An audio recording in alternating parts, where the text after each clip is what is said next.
13 महीने के किसान आंदोलन के बाद मोदी सरकार को पीछे धकेलने वाले किसान अब दो फाड़ों में बढ़ते जा रहे हैं।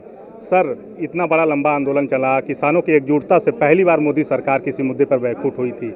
ये अलग होने का जो डिसीजन है या दो फाड़ होने का डिसीजन है, ये किस रूप में देख रहे हैं? देखिए, ये पिछले कुछ दिनों से किसान हित नहीं हो पा रहे थे। किसानों की लड़ाई तो लड़ी जा रही थी, लेकिन किसान के हाथ कुछ नहीं लग रहा था। और जिस तरीके से भारतीय किसान यूनियन चौधरी महात्मा महेंद्र सिंह टिकैत के द्वारा जो बनाई गई थी, उसका राजनीतिकरण कर दिया गया। इसलिए आज राष्ट्रीय कार्यकारिणी और गठवाला खाप के हमारे जो मुखिया हैं राजेंद्र सिंह मलिक, ये इनके नेतृत्व में और राजेश सिंह चौहान के नेतृत्व में आज राष्ट्रीय अध्यक्ष उनको बनाया गया है।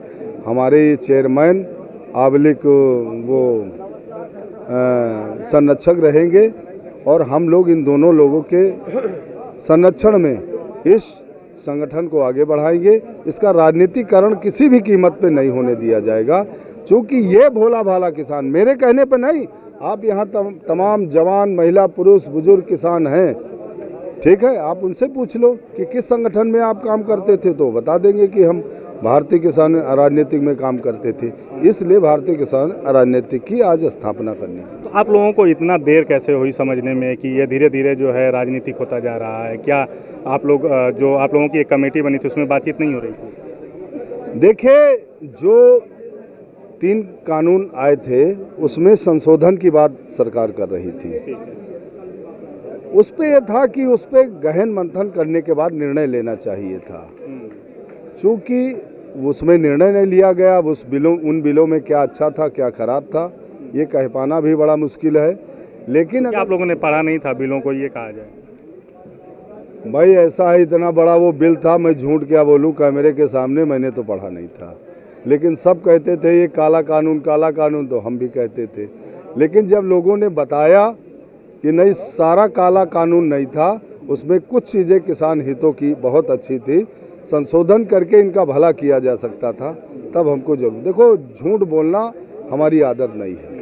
तो मतलब ये है कि सरकार ने जो कानून बनाए थे, जिस तरीके से उसको आप लोगों को बताया गया कि एकदम बुरी तरीके से, उतना वो बुरा नहीं था। कुछ अगर उसमें संशोधन होते तो शायद अच्छा हो जाता। अब हम दोबारा आपके सामने आएंगे तो पढ़ लिख के आएंगे पूरा, और अगर वो भला होगा, जो बिंदु खराब होंगे, किसान हित नहीं दिखाई देगा, तो सरकार से हम उसके खिलाफ आंदोलन करेंगे और चिट्ठी लिखेंगे कि जो चीज़ें इसकी खराब है उसको हटा दो, जो अच्छी हैं चीज़ें उसको लागू करो और ले आओ उसमें। तो सर, सरकार ने जो कहा कि हम एमएसपी पे जिस मुद्दे पे आप लोगों ने अपना आंदोलन वापस लिया है, सरकार ने अभी तो उसको पूरा नहीं किया है। क्या होगी आगे की रणनीति? आप लोग फिर से आंदोलन करेंगे? आज वर्तमान में अगर गेहूं का रेट जो है 2015 रुपये है, लेकिन मार्केट में गेहूं 2100 रुपये के नीचे, 2150 के नीचे नहीं मिल रहा। और निर्यात पे भारत सरकार ने शायद कल रोक लगा दिया है। तो कहीं ना कहीं हम ये नहीं कह सकते हैं, लेकिन हो सकता है उन बिलों का भी कुछ असर हो सकता है, मेरा ये मानना है। तो आप लोग, अगर सरकार बुलाती है, अंतिम सवाल है, सरकार बुलाती है कानून पर बात करने के लिए, तो आप जाएंगे? अरे काहे नहीं जाएंगे? सरकार भी हमारे द्वारा चुनी गई सरकार है, कोई सरकार कहीं बाहर से आई है, नेपाल के तो है नहीं। तो कैसे लोगों, अपने लोगों को कैसे समझाएंगे? तमाम संगठन है, वो कहेंगे कि हम सहमत नहीं हैं। नहीं, तमाम संगठन है, उनसे बात की जाएगी, हम लोग मिलेंगे, बैठेंगे। अभी तो 1 घंटा भी नहीं हुआ है, राजनीतिक संगठन की जो स्थापना हुई है,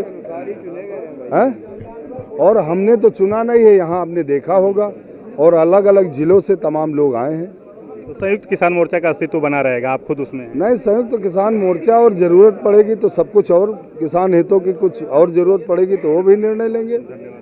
तो ये हैं हरनाम सिंह वर्मा, जो कि प्रदेश अध्यक्ष बनाए गए हैं नए संगठन के, जिनका कहना है कि कानून की सहमति को लेकर के जो अगर केंद्र सरकार उनको बुलाती है तो उस पर जाएंगे, बात करेंगे, उसमें कुछ संशोधन किए जाएंगे। उन्होंने इस बात को स्पष्ट रूप से स्वीकारा है कि कानून को उन्होंने पूरा नहीं पढ़ा था। उनको बताया गया था कि कानून जो है काला कानून है, लेकिन बाद में जब पता चला तो उसमें ये भी आया निकल करके कि ये किसानों के हितों में भी था।